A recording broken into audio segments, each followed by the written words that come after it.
오늘의 말씀은 창세기 14장 1절부터 12절까지입니다. 한 절씩 교독합니다. 당시에 시나랑 아므라벨과 엘라살 왕 아리옥과 엘람 왕 그돌라오멜과 고임 왕 디다리, 소돔 왕 베라와 고모라 왕 비드사와 아드메 왕 시납과 스보임 왕 세멜과 벨라 곧 소알 왕과 싸우니라. 이들이 다 시딤 골짜기 곧 지금의 염해에 모였더라.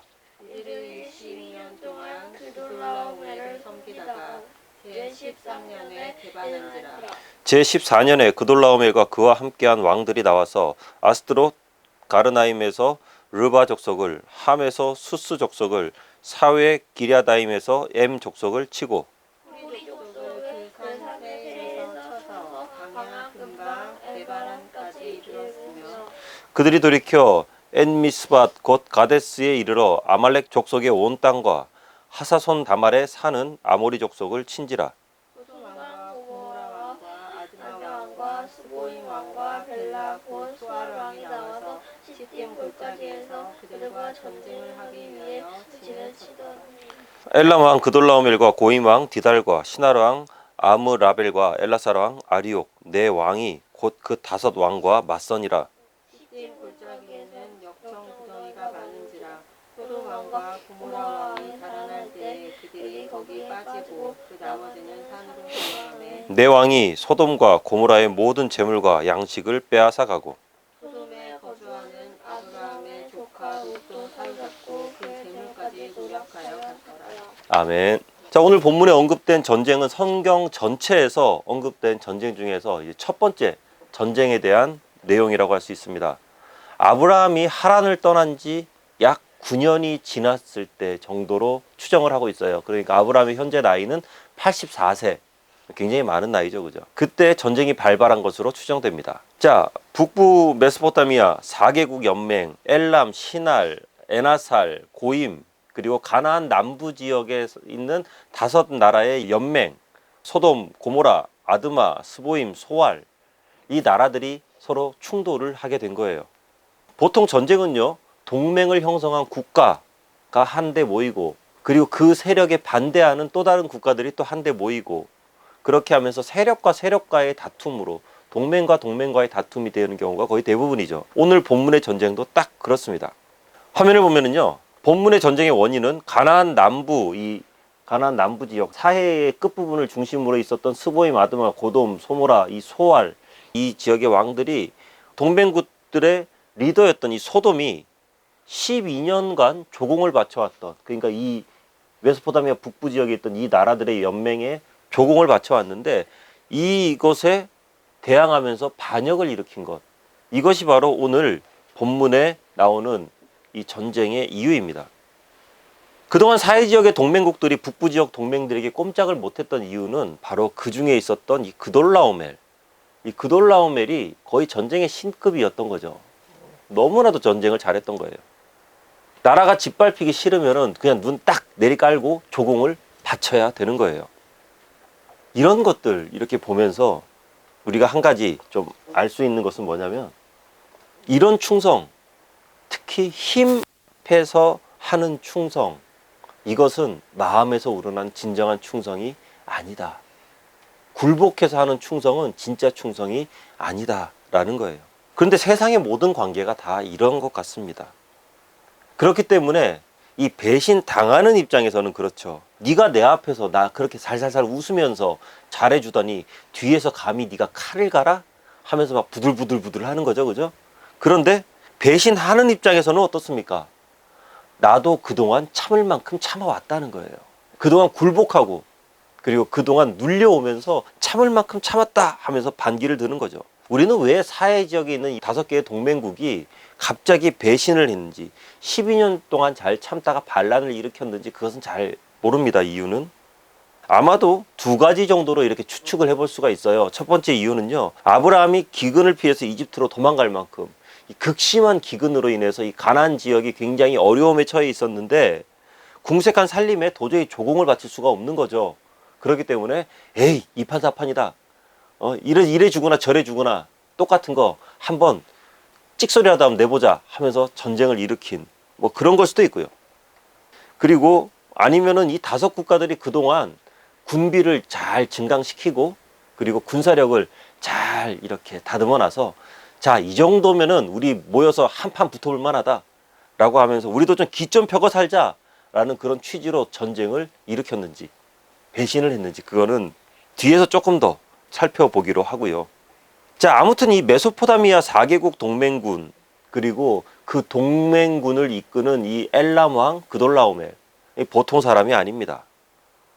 쿠데타가 접수되자마자 군대를 일으켜서 가나안 땅을 확 쓸어버려요. 쓸어버리는데 한번 지도를 볼게요.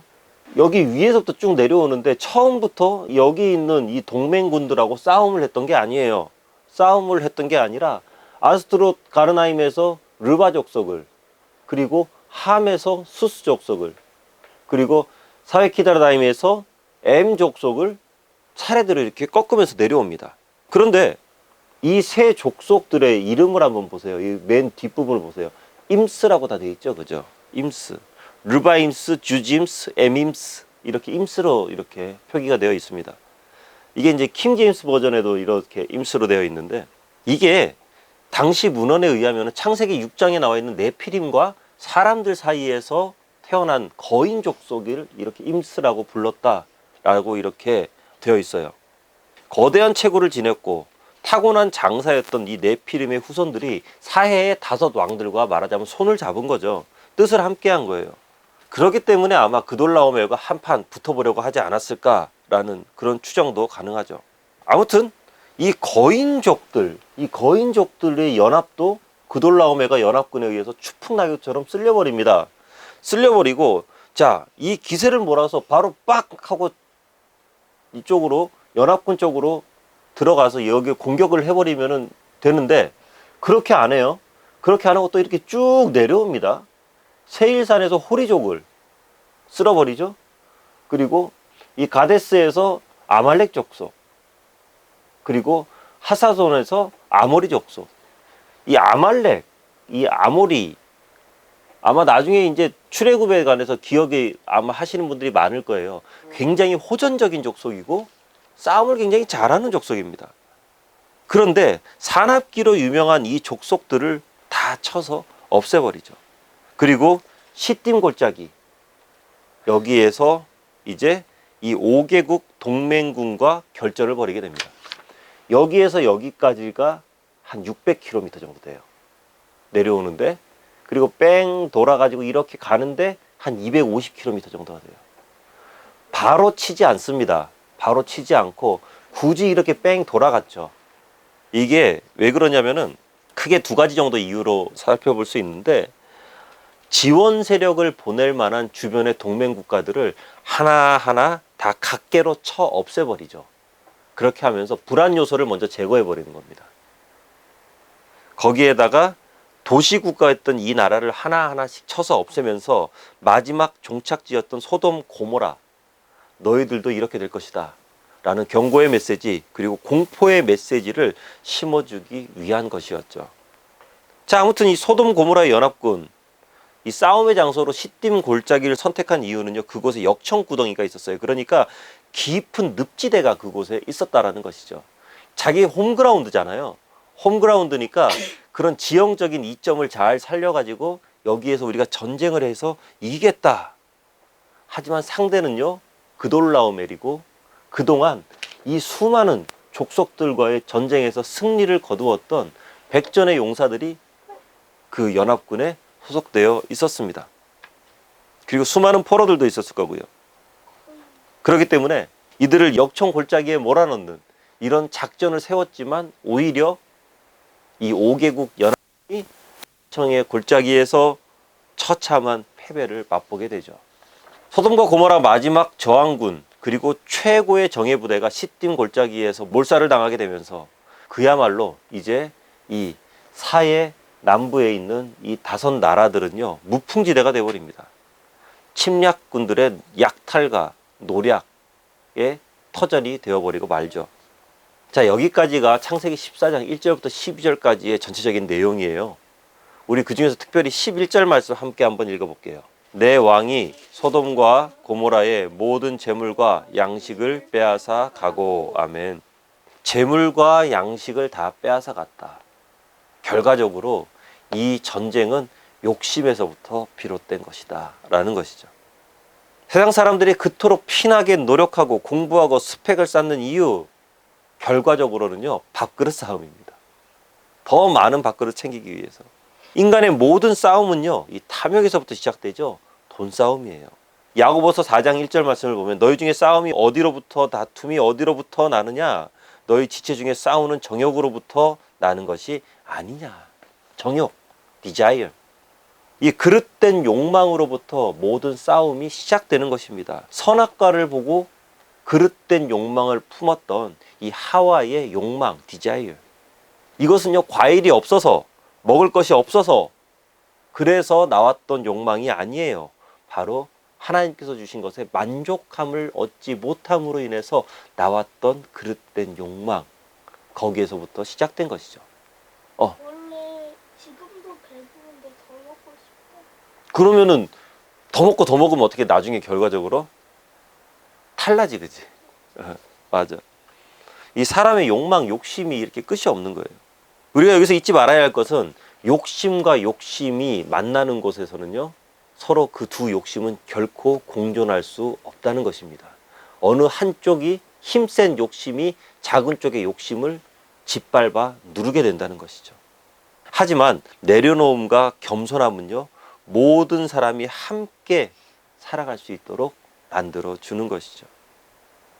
주변에서 싸움을 많이 하는 사람, 주변 사람들과 관계가 안 좋은 사람, 그런 사람들 보면은요, 속에 욕심이 굉장히 많습니다. 그리고 그런 사람들의 특징은 주변 사람들을 이분법적으로 분리를 해버립니다. 내 욕심을 만족시켜줄 사람, 그리고 내 욕심에 방해가 되는, 걸림돌이 되는 사람. 이 걸림돌은 치워버리면 내 욕심을 채울 수 있게 되잖아요. 그리고 그 치워버리는 과정에서 거의 항상 보면은 갈등과 싸움이 일어나게 됩니다. 자, 그런데 이렇게 싸워서 내 욕심을 채워가요. 채워가는데 과연 만족함이 있을 것인가? 이 욕심이라는 것은 결코 만족이 없습니다. 야고보서 4장 2절부터 3절까지 말씀을 보면 너희는 욕심을 내어도 얻지 못하여 살인하며 시기하여도 능히 취하지 못함으로 다투고 싸우는도다. 너희가 얻지 못하면 구하지 아니하기 때문이요. 구하여도 받지 못함은 정욕으로 쓰려고 잘못 구하기 때문이다. 너무도 비극적이잖아요. 하나님의 축복은 하나님께서 우리에게 주시는 것이지 우리가 쟁취하는 것이 아닙니다. 아무리 노력해도 마음에 차지 않으니까 싸울 수밖에 없는 거죠. 그런 사람의 인생에서는 평안함이 없습니다. 스트레스가 굉장히 많아요. 그리고 분노가 많아요. 스트레스가 많고 분노가 많을 수밖에 없죠.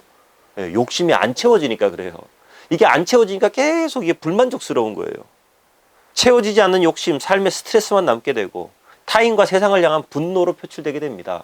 나는 지금보다 조금 더 나은 삶을 살아야 되는데, 나는 지금 모는 차보다 더 좋은 차를 타야 되는데, 나는 지금 사는 집보다 훨씬 크고 좋은 집, 비싼 집에 살아야 되는데, 나는 좀 더 좋은 학교 가야 되고, 나는 좀 더 좋은 직장을 가져야 되는데, 언제나 주변 사람들을 보면서 나 자신을 비교하고 판단하고, 그리고 그들을 때로는 정죄하고 때로는 나를 정죄하고, 그렇게 하면서 미워하고 시기하고 질투하는 이 그릇된 욕망이 내 안에 자리 잡고 있는 것이죠.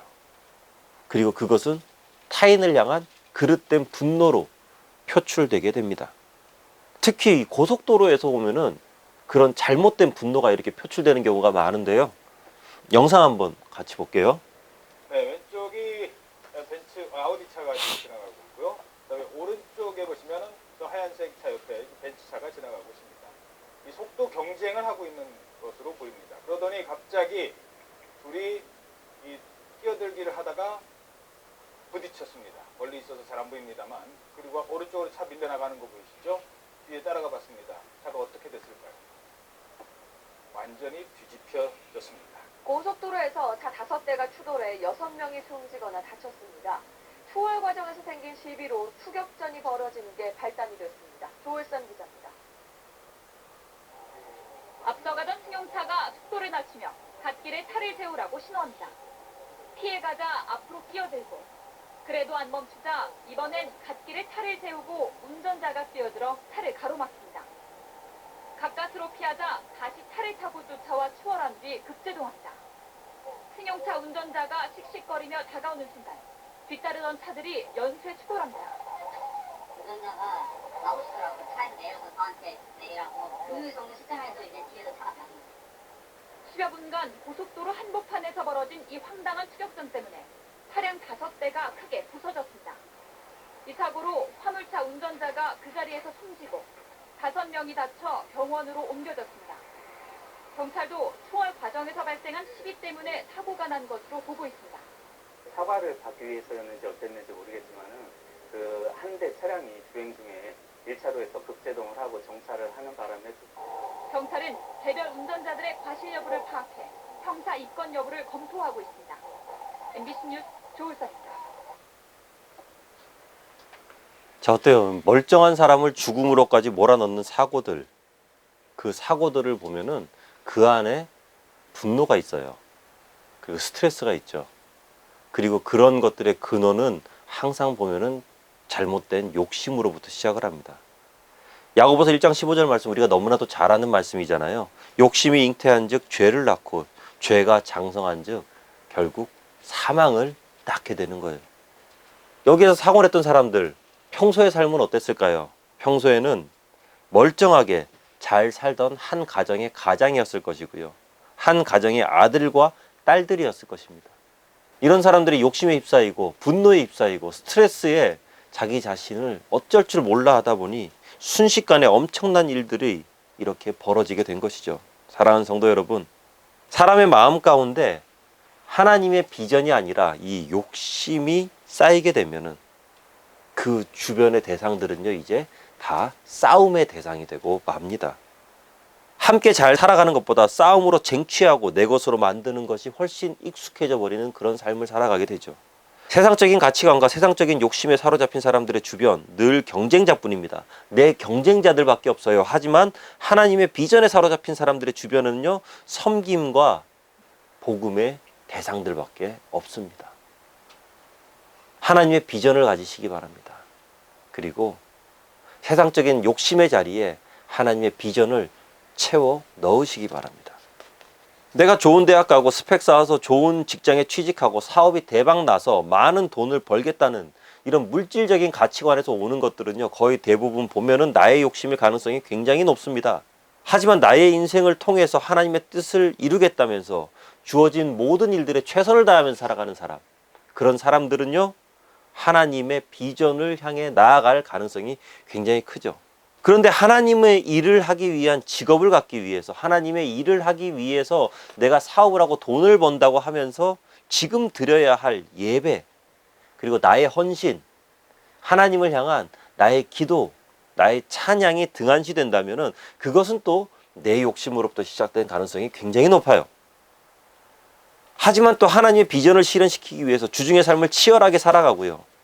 주일에, 그리고 하나님께서 원하실 때 나의 삶을 온전히 드릴 수 있다면, 그리고 하나님께서 기뻐하실 만한 예배를 우리가 드릴 수만 있다면 그 사람은 분명히 비전의 사람일 것입니다.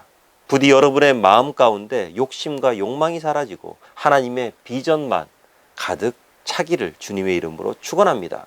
그래야 우리의 인생에 전쟁이 종식되고 하나님의 평안이 자리를 잡게 되는 거죠.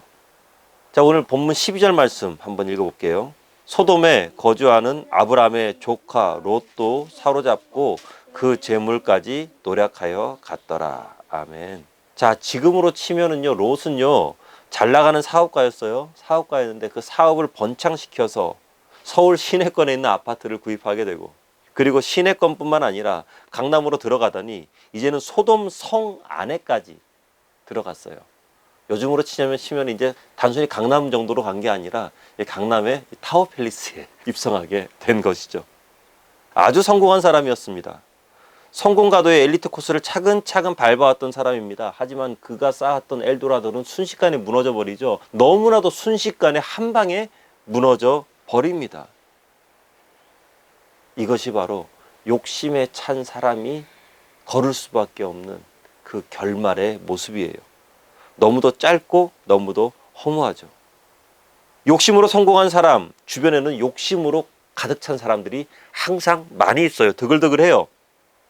그리고 그들은 그 성공한 사람 옆에서 웃으면서 온갖 아양을 떨지만 그들의 속내는요, 언제든지 그 성공한 사람을 끌어내리고 내가 저 자리에 올라가겠다라는 욕망을 가지고 있는 사람이죠.